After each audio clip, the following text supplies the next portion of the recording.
God, sex, and the meaning of life. Big topics.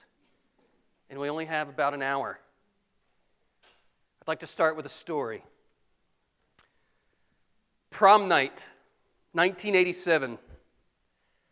My girlfriend and I leave the after party to go find a place to park. Our passions and the darkness were interrupted by a policeman's flashlight.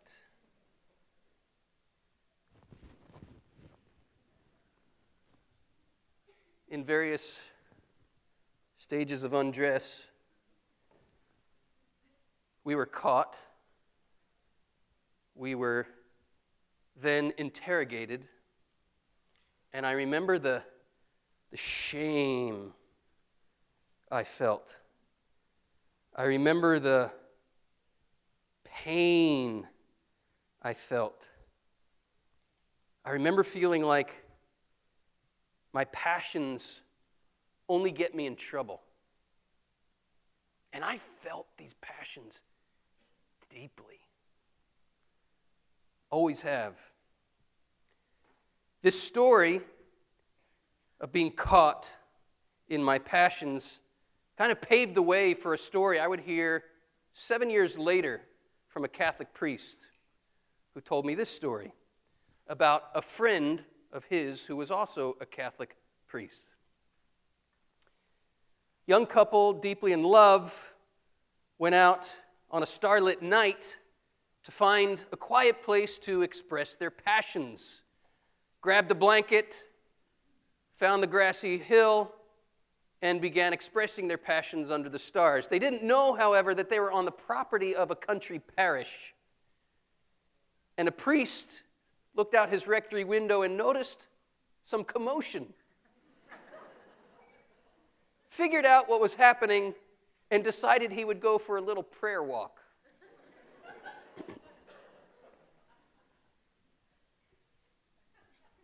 Approaching the couple quietly, they were so engrossed in one another and their activities, they had no idea someone was standing on the edge of their blanket until, psst,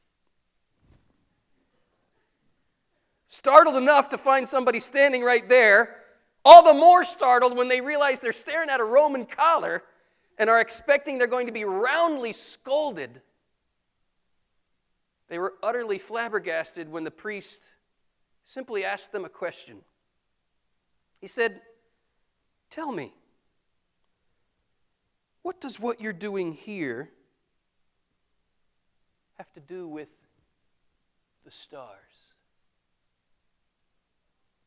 Then he walked back to his rectory, leaving the couple to ponder that question. No shaming, no scolding, no interrogation, just a question. What does what you're doing here have to do with the stars? Oh, how I wish I had been interrupted by that priest in 1987 rather than by that policeman and his flashlight. And this is the only question I want us to reflect on tonight. It'll lead us into many, many other questions, but this is the starting point. What does what that couple was doing have to do with the stars? And what do we mean by the stars? We have a picture of the Milky Way here. The stars are an image for us of the infinite.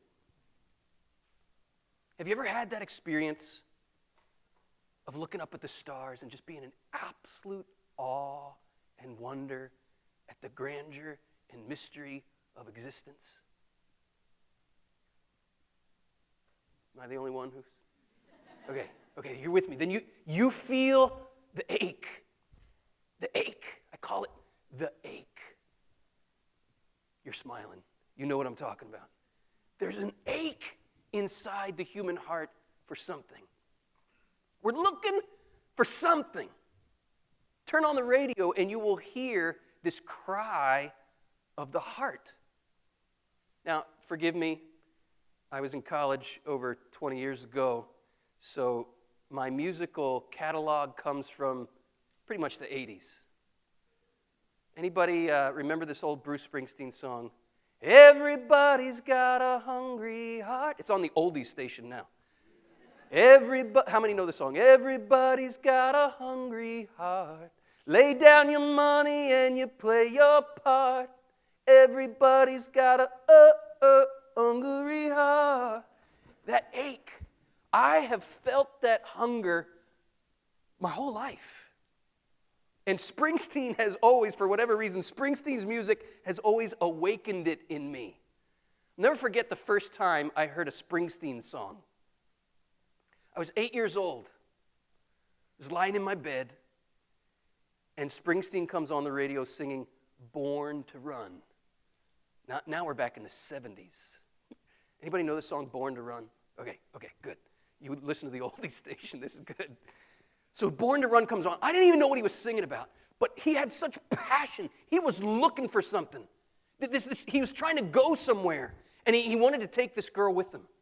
And the girl's name was Wendy. And it just so happened that when I was 26 years old, I married a woman named Wendy. He says, hey, Wendy, let me in. I want to be your friend. I want to guard your dreams and visions. He's talking about this place he wants to go to with Wendy. Someday, girl, I don't know when, we're going to get to that place where we really want to go, and we'll walk in the sun. But till then, tramps like us, baby, we were born to run. And then he just opens his rib cage, and this cry comes out. And if you'll permit me, went something like this. Whoa, oh, oh, oh, oh, oh, oh, oh, oh, oh, whoa, whoa, oh, oh, oh, oh, oh. I'm lying on my bed. I'm 8 years old. And something ginormous just rumbles through my soul. Oh, what was that? It's like a crack opened up in the ceiling. And I'm staring into this infinite mystery. And I knew I was part of something big. I felt it. This passion, this yearning, this ache. But here's the tragedy. 12 years of Catholic schools. Nobody ever connected the dots for me in Catholic schools between that ache, that yearning, that passion I felt so deeply, and the mystery at the origin of the universe that some people call God. Nobody connected those dots until I discovered the teaching of a crazy Polish priest named Karol Wojtyła, better known to the world as Pope John Paul II. He was the first one to tell me this passion I felt, this yearning I felt, this ache in my bones had a name. It's called Eros. E-R-O-S. It's a Greek word. What English word do we derive from that Greek word eros? Erotic. Erotic longing properly understood. Erotic longing properly understood, he told me, is a yearning for the infinite. It's a yearning for the stars, so to speak. Now, this isn't his imagery, but this is what I learned from him. It's my own kind of summary of what he said. He says, God gave us this erotic passion, this erotic longing to be like the fuel of a rocket that has the power to launch us into the stars, to infinity and beyond. And he said, this passion that you feel, Christopher, I felt like he was talking right to me. This passion that you feel, Christopher, is good. God gave it to you, and it's meant to lead you to Him.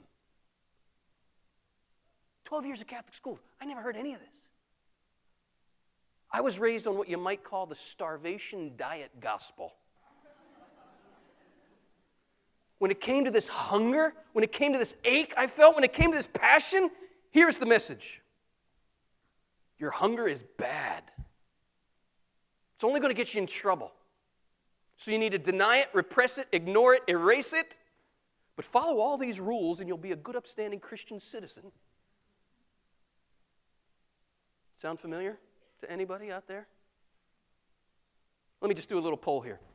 How many of you were raised in a Christian home? Can I see a show of hands? Most everybody.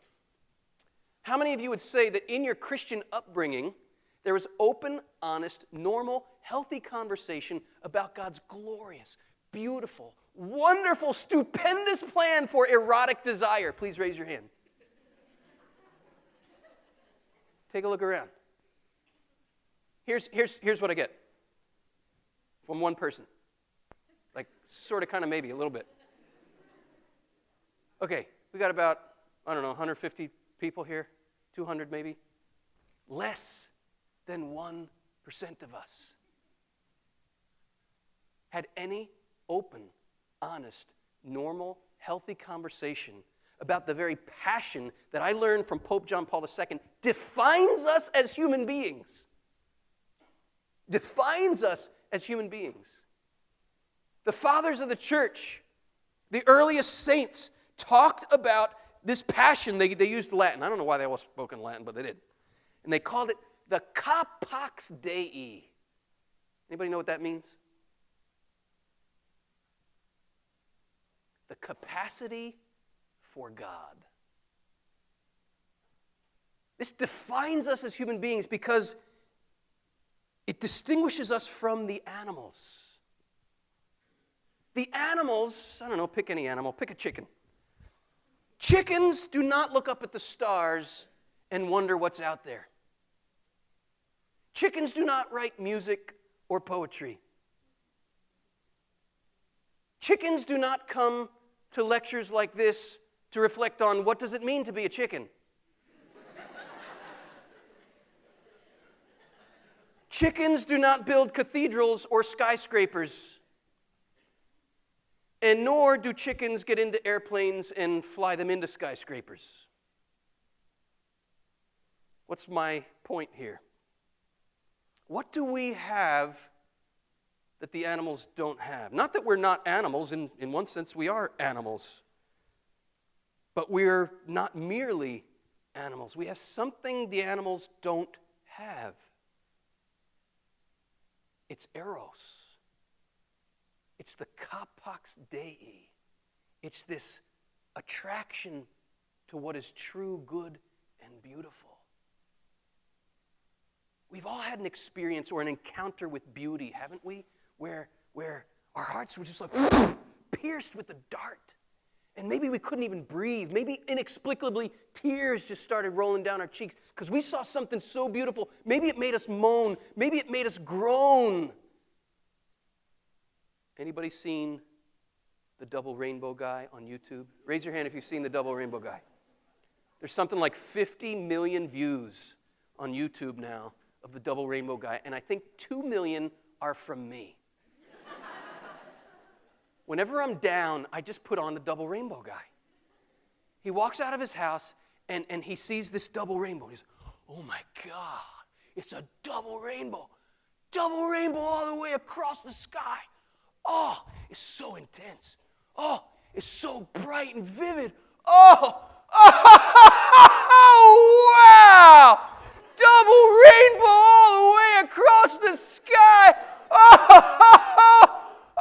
It's starting to look like a triple rainbow. Am I exaggerating? Who's going to vouch for me? Am I exaggerating? No, I'm not. You don't believe me. You don't believe me. Let's take a look. Take a look. Double rainbow guy. Whoa, that's a full rainbow. All the way. Double rainbow. Oh my God. It's a double rainbow all the way. Whoa, that's so intense. Whoa, man. Wow. Whoa. Whoa. Whoa! Oh my God! Oh my God! Oh my God! Woo! Oh my! Wow! Woo! Yeah! Oh my! Oh my! Oh my God! Look at that! It's starting to even look like a triple rainbow. Oh my God, it's full on double rainbow all the way across the sky. Oh my God. Oh my God. Oh God.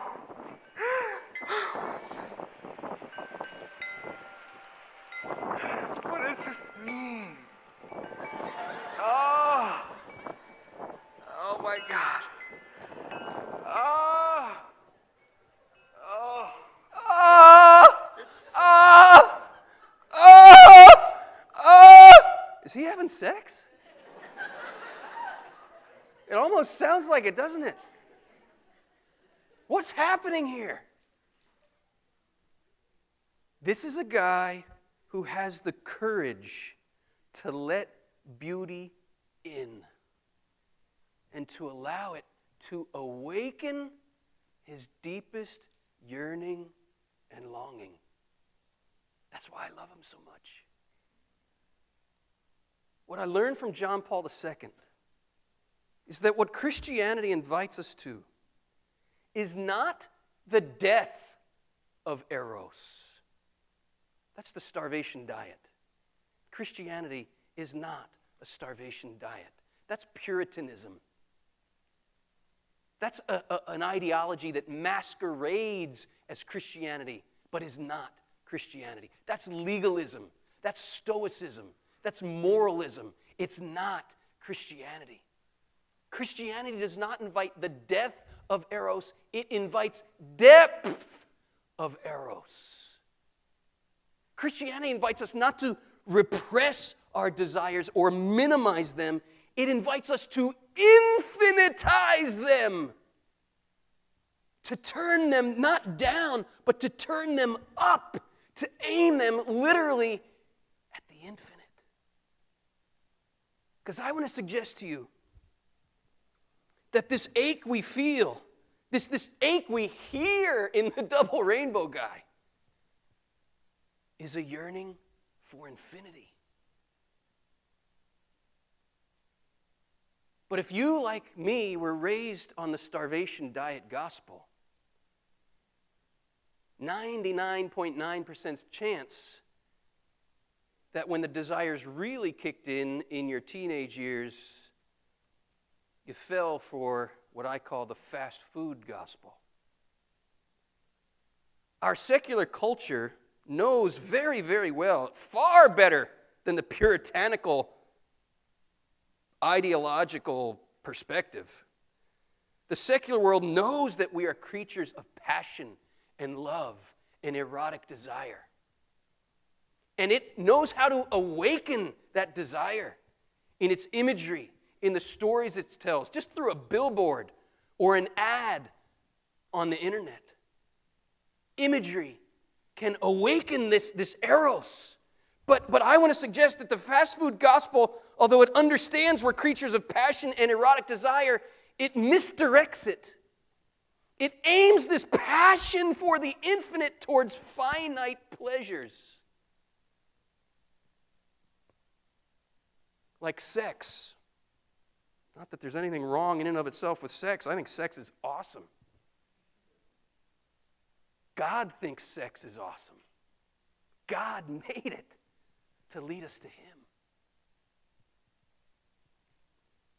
But when we aim our desire for infinite joy, for infinite pleasure, for infinite satisfaction at finite things, well, now I'm thinking of another song.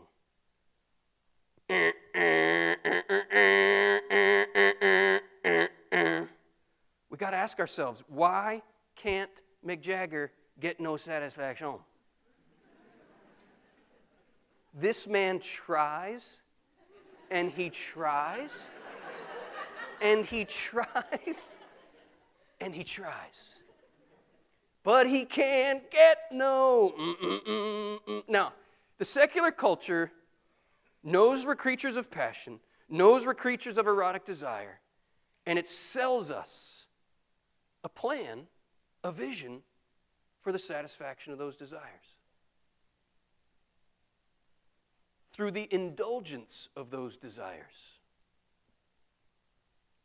What the culture is telling us is that what we want, it's telling us a lot of things, but it's also screaming at us that what we want is sex, sex, sex, and more sex. Do the math on that. Do we really think Mick Jagger's problem is that he's not having enough sex? I am certain that there are people in this auditorium, either through masturbation and pornography or through the very easy hookup culture that you're part of here, you're having plenty of sex. But be honest with me.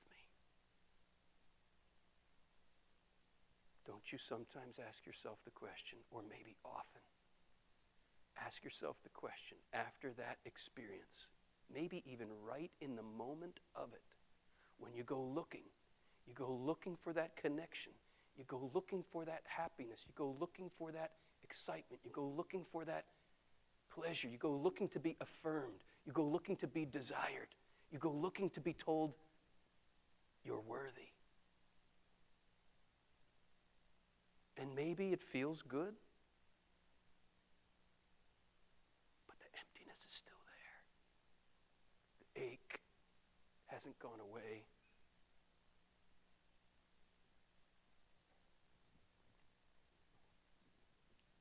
I remember when I was in college, I had eaten a lot of fast food, so to speak, by that point. I mean, let's be honest.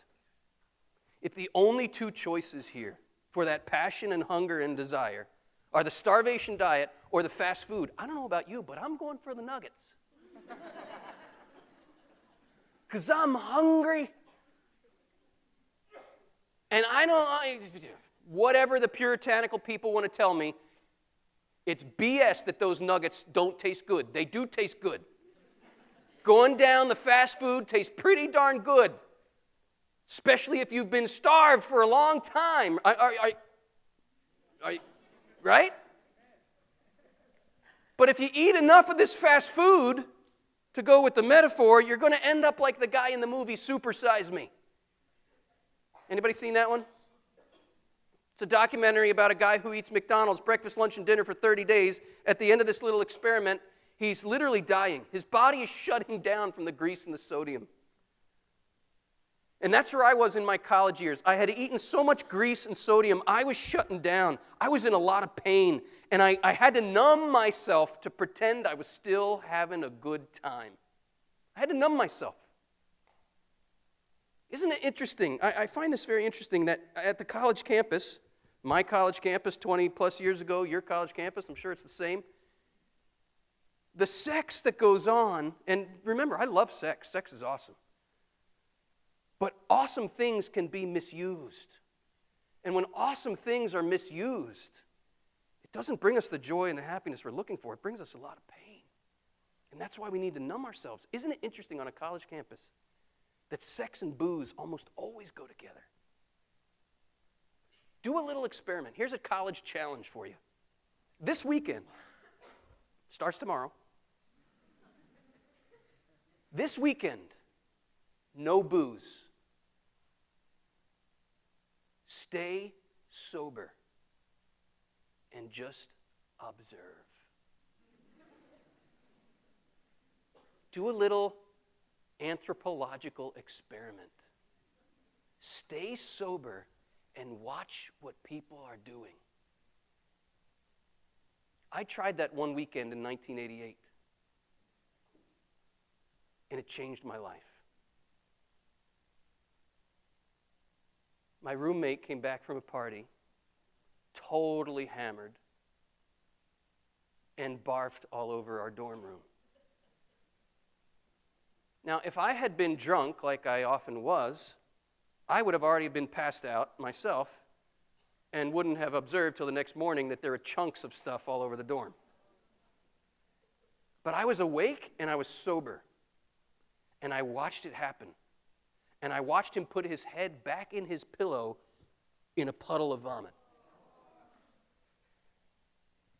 And I thought to myself, are we having fun?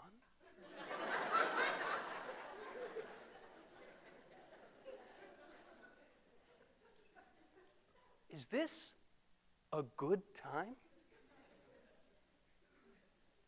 The room smelled so bad that I grabbed my pillow and blanket and walked down the hall, checking the doors just to find one open. Found one open, went in there, put my pillow and blanket on the floor, and fell asleep. 2, 3 in the morning, guy comes back to his room with a girl. Doesn't know I'm on the floor.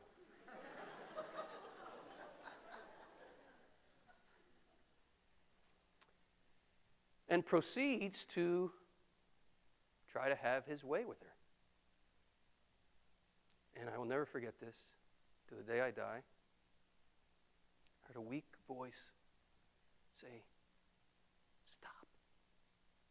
Stop. I'd only want to do this if I knew you loved me." To which he responded, "I love you, I love you." Please raise your hand if you think he was telling the truth.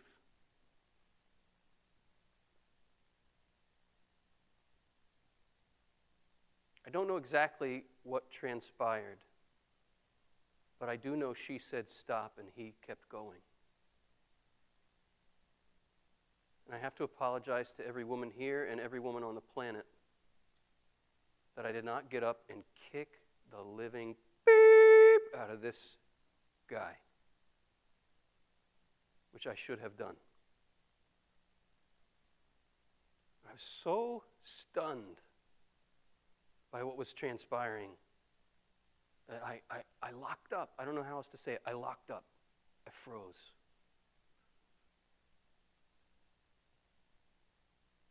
That experience haunted me. And I remember wrestling hard. I stayed sober. Stay sober. Not because I have any opposition to booze. I love booze too. Nothing wrong with getting a little tipsy. It's a great thing about being Catholic. It's part of the sacramental system. It's not even a valid communion if it's not real wine, if there's not alcohol. Love being Catholic. God gave us wine to cheer our hearts, it says right in the scripture. So I got nothing against booze, but every awesome, beautiful gift can be abused, right? So don't abuse the booze. Stay sober and pay attention. So I stayed sober, and I started listening to the questions of my heart, because when I'm drunk, I'm not feeling it. I'm numb. When I'm drunk, I'm numb to what's really going on. And I continued this little experiment. I wanted to feel what I really felt. Even if it was difficult, even if it was painful, I wanted to feel it. And staying sober compelled me to ask big questions. And here was the biggest one I was asking at the time. This is what I was wrestling with after that whole experience that night. What is it in us as human beings that can lead us to treat other people as nothing but objects for our own selfish indulgence? I remember seeing that woman the next day. She was weeping.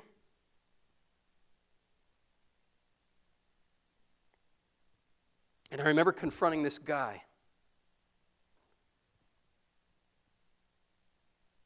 And he was not open to my questions. Every guy does it. What do you, get out of my face. Who are you to judge me? I wasn't judging, I was just asking some questions. Like, do you know this woman is weeping? Do you know she said no and you kept going? You telling me you're any better, he says to me. I went to go confront him, and he confronted me. And I had to start asking myself that question, am I much better? I witnessed a date rape in that college dorm. And I wasn't personally guilty of date rape, although one could make the case that I didn't intervene when I should have. Guilty. But I'm talking about in my own behavior with my girlfriend. I wasn't guilty of date rape per se. She consented. But was I loving her? When I was looking at porn and masturbating, was I asking permission of the women that I was fantasizing about to have sex with them in my mind? Is there much difference in just fantasizing in my mind? How was I forming my own heart to think about what sex is? In the way I thought, in the way I joked, in the way I talked with the other guys about our sexual conquests? Was I not also just treating other human beings as objects for my pleasure? Was I loving my girlfriend? I don't know. What's love? I don't even know what love is. I know it's a kind of in vogue thing to say today now, love is love. But what the hell is love? Is anybody asking that question? What is love? That's what I wanted to know.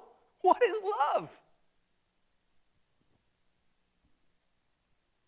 I was one messed up dude. I was one angry dude. And I remember this night letting it all out. Faith, I don't know. God, I don't know. But if there is a God, you better show me.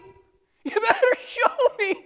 You better show me why you gave me all these desires, because they're getting me and everybody I know into a hell of a lot of trouble. What is your plan? Do you have a plan? Do you have a plan for my sexuality? What is it? Please show me. Started me on a long journey. I'm still on it. Don't claim to have arrived. Still on it.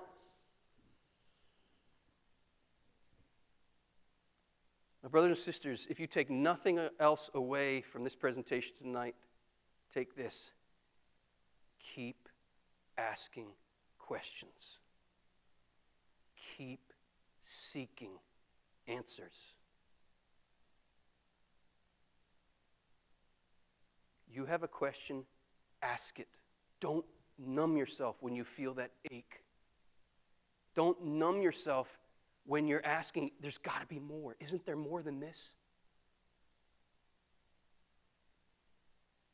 My brothers and sisters, my seeking led me to something called the theology of the body. And I want to try, just in short fashion here, to summarize some of the main themes. I want to give you a visual. Now, I don't think anybody on planet Earth would argue with this statement. People of faith or no faith, believers and atheists, whatever persuasion, I think everyone would agree there are things in this world that are messed up. How many would agree with that? There are things in this world that are just plain messed up. Now, right there, the intuition we have that something's messed up points to some original, unmessed up reality. Some original order. There's an intuition in the human heart that there's something that's gone wrong. And it seems to me the journey of life should be to examine what's gone wrong, not in your life and in your life, and you're so messed up and you're so messed up, but what's gone wrong in my own life. And that guy, when I went to confront him, I was like, I'm going to go show him what's wrong with his life. And he turned it right back on me, and rightly so, when he said, don't tell me you're not any better than I am. Don't tell me you're any better than I am, I mean. And I needed to hear that. It confronted me. And I needed to look at myself, not wag fingers at others, but look at myself. But my point is this, there's an intuition, all human beings have it, that something's wrong in the world. And it's not just this world out there. We have to be courageous enough to say, what's wrong in my own heart? All right, with that context, I want you to imagine, if you will, now if you've seen me do this on YouTube or something or in my video series before, just pretend you haven't. I want you to imagine this is the most beautiful painting you have ever seen in your life. Do I hear some oohs? Do I hear some ahs? That wasn't too enthusiastic. Let's try it again. Do I hear some oohs? Do I hear some ahs? Thanks for playing. What is this a painting of? A double rainbow. There's something more beautiful than a double rainbow. There's something more beautiful than a starlit night. There's something that Scripture calls the crown of creation, the most beautiful thing God made. If there's a God and He made the universe, there's something that's the most beautiful thing He's made. Any guesses?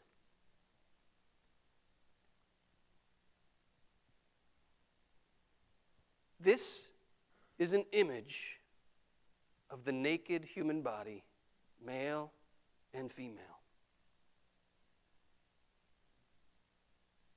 In the beginning, this is right out of the mouth of Jesus. In the beginning, God made them male and female. Now, I know it's kind of popular today to say that, well, for example, you go onto Facebook to fill out your profile, and it's no longer just male and female. It's about 50 options. And there were complaints that those 50 options were too limiting. And so Facebook put a customize option on there.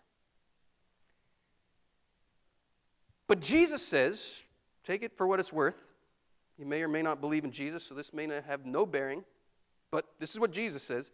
In the beginning, that means before things got messed up, before things got really confusing, before things got twisted up and distorted, before things got messed up. We all admit there's something messed up in the world. Jesus is talking about a beginning when things weren't messed up. And He says back then, God made them male and female. And there's nothing more beautiful than the male and female body. And the Bible portrays this by saying they were naked and felt no shame. They were naked and felt no shame. John Paul II reflects on that verse at great length in his theology of the body. And he says they were naked without shame because they experienced erotic passion and desire just as God made it to be. As I said earlier, they experienced it as the fuel of a rocket that was meant to launch them in their love for one another, to launch them to infinity and beyond. John Paul II said that this painting is a sign of heaven. John Paul II says God made sex to be a foreshadowing here on planet Earth of our eternal destiny. And our eternal destiny, he says, is infinite bliss, infinite ecstasy, infinite joy in what the Bible calls the marriage of Christ and the church. You know, you can summarize the whole Bible in 5 words. Whole Bible in 5 words. Ready? God wants to marry us. The Bible begins with this marriage, with the two becoming one flesh, as the Bible puts it. Throughout the Old Testament, God speaks of His love for His people as the love of a husband for his bride. God wants to marry us. In the New Testament, we learn not only does God want to marry us, first comes love, then comes marriage, then comes... Didn't learn this in 2nd grade like I did? Has the world changed that much? First comes love, then comes marriage, then comes the baby in the baby carriage. What we didn't realize, though, in 2nd grade is we were actually reciting some profound theology. Theology of the body. Our bodies tell a divine story. I learned from this crazy Polish priest who became the Pope, who's now a saint. We learn in the New Testament, not only does God love us, not only does he want to marry us, he wants to fill his bride with eternal life. He wants the bride to conceive infinity within her. Now here is the most astounding claim I think ever made in the history of the world. This is the Christian claim, and I do believe it is the most astounding claim ever made. That God, the infinite one behind the universe, the one at the origin of everything, who is ineffable, who is incomprehensible, who is infinite, became a little baby in a woman's womb.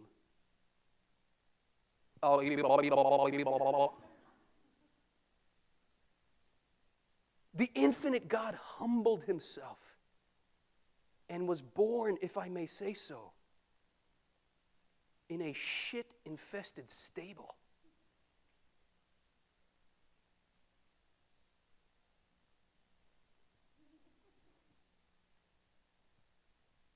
The Word became flesh. This infinite God took on a body. If that's real, then the human body has the capax Dei, the capacity for God. And every woman's womb here tells that story. Guys, do you know what a woman is? Women, do you know what you are? From an authentic Catholic perspective, do you know what a woman is? A woman is an image of heaven on earth. What is heaven? Heaven is the dwelling place of the Most High God. If Christianity is real, okay, big if, but if Christianity is real, the infinite God came and dwelled in a woman's womb. This made woman's body. Woman's body became the dwelling place of the Most High God. Woman's body became heaven on earth. That's the theology of the woman's body. Every month, your body tells this story. You're made for life. You're made for life. You're made to receive, conceive, and bear life. You're made for life. For some reason, in the modern world, we think of that as a pathology. We think of that as a disease that needs to be treated. Whoa. Is your body good? Is your body your friend or is it your enemy? The Catholic Church is firmly on the position that your body is good, that your body is your friend, that you don't need to alter it or change it. It's good as God made it to be. Not only good, it's sacred. It's a sign. It points to something. It points to the stars. It points to heaven. Do you know what the theology of a naked man's body is? If the woman's body is heaven on earth, do you know what a man's body is? Guys, have you ever wondered standing there in the shower? Why, oh God?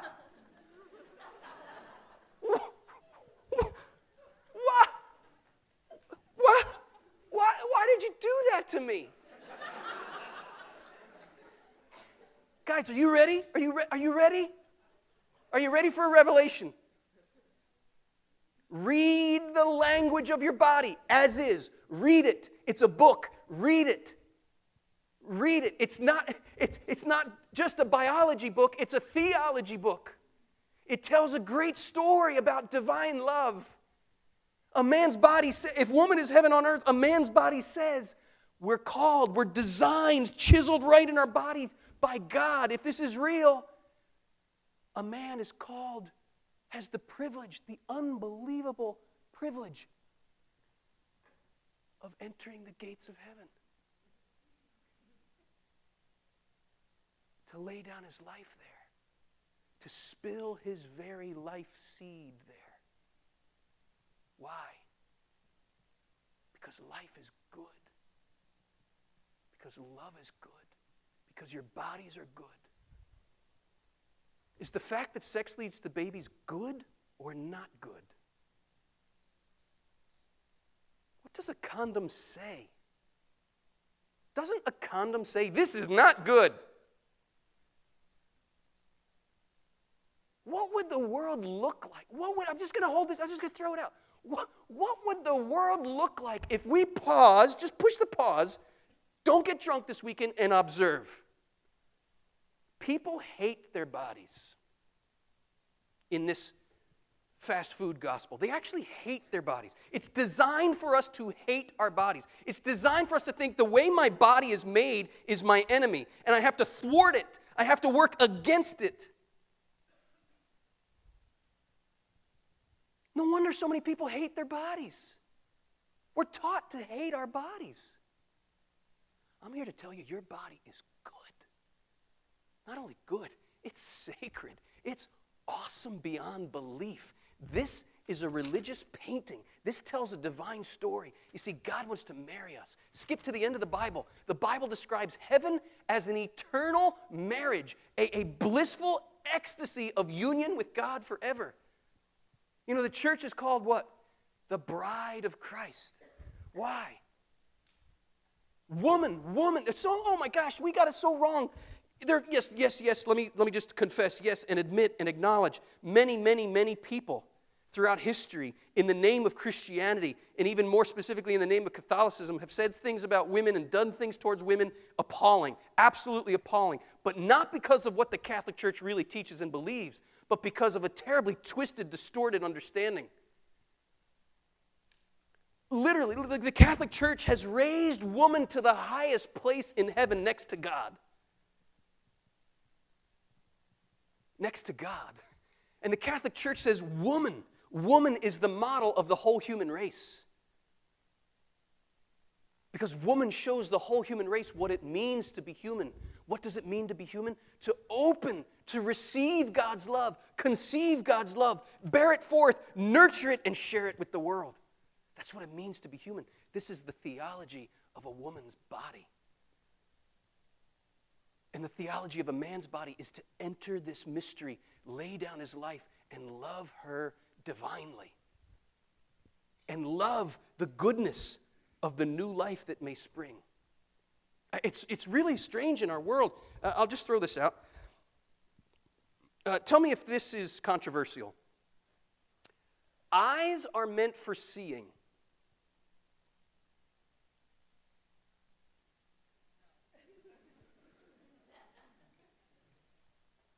We can observe the way our bodies are made, that eyes are meant for seeing. Right? Is that a controversial idea? Keep going. Ears are meant for hearing. Is that a controversial idea? I don't think so. Lungs are meant for breathing. Problematic?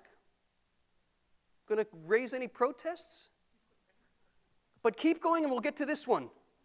Genitals are meant for generating.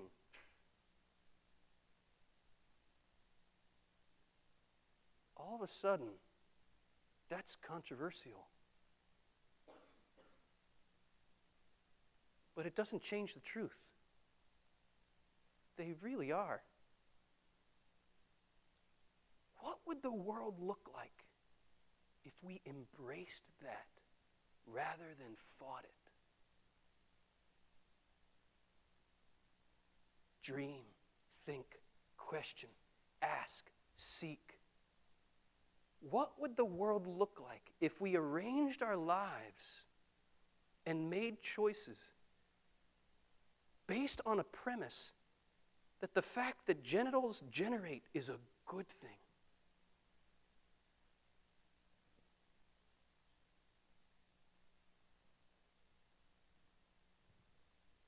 I want to propose something to you. I just want you to think about it. Question it. Poke holes in it. I'm not here to shove anything down anybody's throat. I'm just here to hold out a different vision than what you've probably ever heard. I never heard this stuff growing up either. But I want to suggest to you that this painting, man and woman naked without shame, there was an original plan, and it was beautiful. And they experienced it, and they desired it. And their whole hearts and bodies' desire were oriented towards the truth of loving as God loves, divinely. In a free and total and faithful and fruitful gift of themselves to one another. A bond that affirmed their deepest desire, affirmed their yearning for love, and in fact, that love they had became the rocket that launched them to the stars.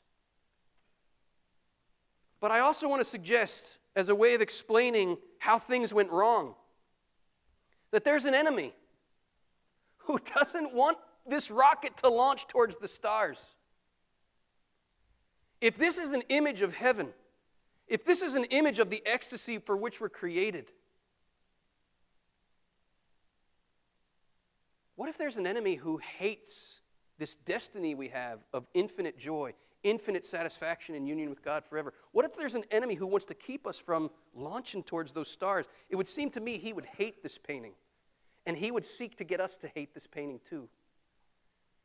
And so what I learned from John Paul II is, now these are mysterious things. We try to name them. We try to come up with terminology, but it's not perfect terminology. But the Catholic Church talks about the fall of mankind. This is the moment something went wrong. And here's what happened to this beautiful painting the moment the fall happened. It became terribly twisted up and distorted. And here's the classic religious mistake, the classic blunder of religious people. Religious people encounter this painting in its all crumpled up form, and what does it look like? Garbage. So what do we think the solution is? What do you do with garbage? Throw it away. And so a lot of people grow up in so-called Christian homes where the message is basically this: spirit good, body bad. Spiritual things holy, physical things, especially sexual things, bad, dirty. Do the math on that. How about this one? Ha! How does this sound to a 12-year-old, a 13-year-old, a 14-year-old, a 15-year-old, a teenager? Sex is bad and dirty, so save it for the person you love.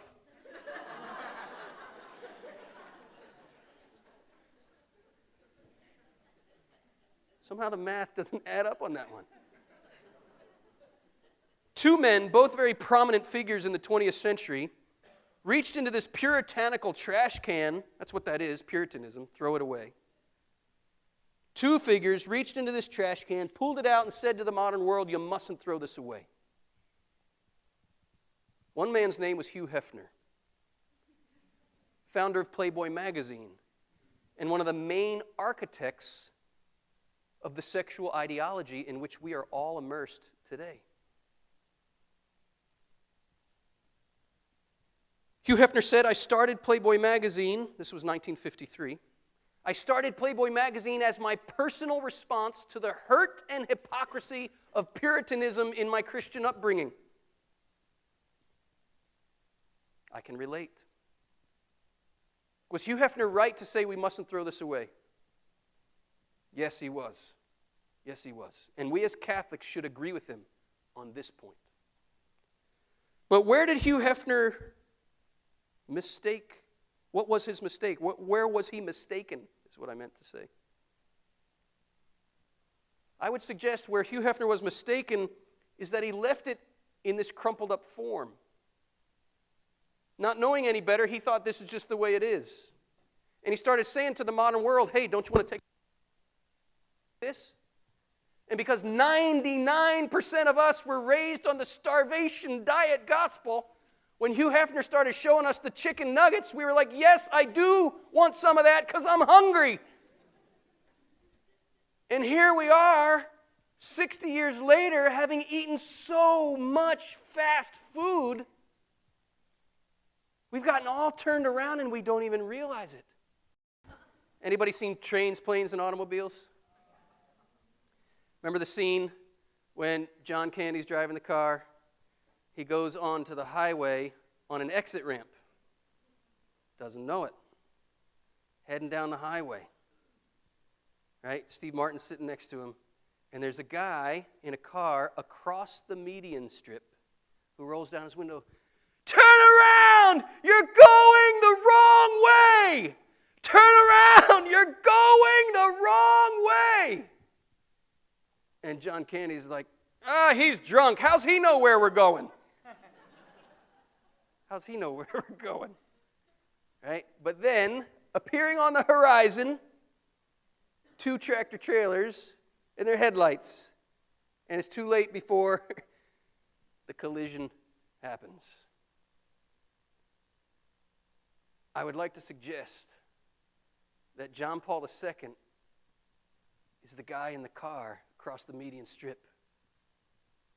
Not because he hates people, but because he loves them. He's saying to the modern world, you're going the wrong way. Now, a lot of people would think, well, don't even get in the car. If you're going to go the wrong way, don't even get in the car. That's Puritanism. That's rejecting the body and sexuality. Are you following me? Remember I said there were 2 people who pulled this out of the trash can? Right at the same time, Hugh Hefner started Playboy magazine. A young Polish priest named Karol Wojtyła pulled this out of the trash can and started saying to the modern world, you mustn't throw this away. But he did something Hugh Hefner didn't do. He said, let me show you what you've been throwing away. And he uncrumpled for us the original, beautiful, wonderful plan of God for making us male and female. And he told us, this is why God sent his Son into the world. To untwist what sin has twisted so that we could come to rediscover who we really are. Or maybe we could put it this way. If God gave us these desires and these passions to launch us towards the stars, what would happen if those rocket engines became inverted? No longer pointing us to the stars, but pointing us back upon ourselves. Set that rocket off, and what's going to happen? What's going to happen? Why is it that we go looking for love, we go looking for happiness, we go looking for excitement, we go looking for connection? And if we take away the numbing agents in our lives, we realize it's all backfired. Maybe it's because we're setting our rockets off with inverted engines. Christianity is not a call to reject the rocket. Christianity is an invitation to redirect the engines towards the stars so we can launch with all the firepower of erotic desire as God made it to be, and we can reach our destiny. Infinite bliss, infinite joy, infinite ecstasy in union with God forever. That's what morality is. It's not a list of oppressive rules. It's an invitation to redirect our engines towards the stars. What does what you're doing here have to do with the stars? I close with this reflection, and then I'd be happy to take any of your questions, whatever we have time for. I think we're going to go to about 8:30. So let me wrap up in the next 5 minutes, and then we'll do 15 minutes of Q&A. Is that okay? Is that acceptable for everybody? Final reflection for you. I am inviting you, I am challenging you, in fact, not only to watch this movie, but to study it. It is a masterpiece. It is a work of artistic genius. The movie is The Truman Show. I show it to all my students. I teach these 5-day intensive courses in Pennsylvania, and I always show this movie to my students. The Truman Show, as far as entertainment goes, not the best movie. But as far as an allegory about the journey that every human being is on to discover the truth, it's profound. Don't only watch it, study it. Notice, what's the main guy's name? Truman. He's a man on the search for the truth. Has anybody seen the movie? Okay, just go watch it again. Study it. Truman, if you haven't seen the movie, spoiler alert, if you haven't seen the movie, here's what's going on. The Truman Show, this movie came out in 1998, before the whole reality TV craze took off in the early 2000s. The Truman Show is the ultimate reality TV show. Truman is an unwanted pregnancy, adopted by a corporation, owned by a man named Christoph. What's the symbolism of his name? He's a kind of anti-Christ figure, Christoph. He has created an entire false world. Truman grew up in a movie studio, a huge enclosed studio that he thought was the real world. Fake sky, fake moon, fake sun, fake weather, fake ocean, fake people. Everyone in this studio is an actor except for Truman. He thinks this is reality. There are 5,000 cameras hidden throughout this whole studio filming Truman's every move, and the rest of the world is watching 24 hours a day The Truman Show. His best friend, he's an actor, he's paid to be his best friend, says at the beginning of the movie, nothing's fake. It's all real. It's merely controlled. But as Truman grows up, they have to construct ways of keeping him from finding out the truth. And so they stage the drowning death of his father to make him afraid of the water. Because if he ventures out on that sea, eventually he's going to run into the edge of the studio. So he grows up terribly afraid of the water. But there are signs as he grows up that things are not as they seem. One day he walks out of his house and a stage light falls out of the sky. He's like, what the heck is this? But whenever he starts to question, his questions are always explained away. He's driving to work after he saw that stage light fall out of the sky, and on the radio he hears, a plane was flying over Sea Haven today and started shedding parts. We hope no one was hurt. And when he wants to go exploring, he wants to go outside of the town he grew up in, he wants to see the world. Christoph sends Marlon over with a six-pack, or he says to his wife through the earpiece, seduce him into the bedroom. Sex and booze seduces him away from seeking, seduces him away from asking questions. But Truman had an experience. Those who saw the movie, you tell me. Truman had one experience that he never forgot, that compelled him, despite all the obstacles he had to overcome. This experience compelled him to keep asking, to keep seeking, to keep looking. What was it? What was it? He had an experience of genuine love. Sylvia, her name was Lauren as an actress, but her true name was Sylvia. He fell in love with her, and she with him. And as soon as you have genuine love, you have to tell the truth. And so Lauren said, my name's not Lauren, it's Sylvia. And she picked up a handful of sand. They were on the beach. She said, it's all fake. It's all fake. This whole thing is fake. Everyone's an actor. You're being set up. And then the stage people come and sweep her away, and she sticks her head out the window as she's getting carried off, and she says, come and find me. Come and find me.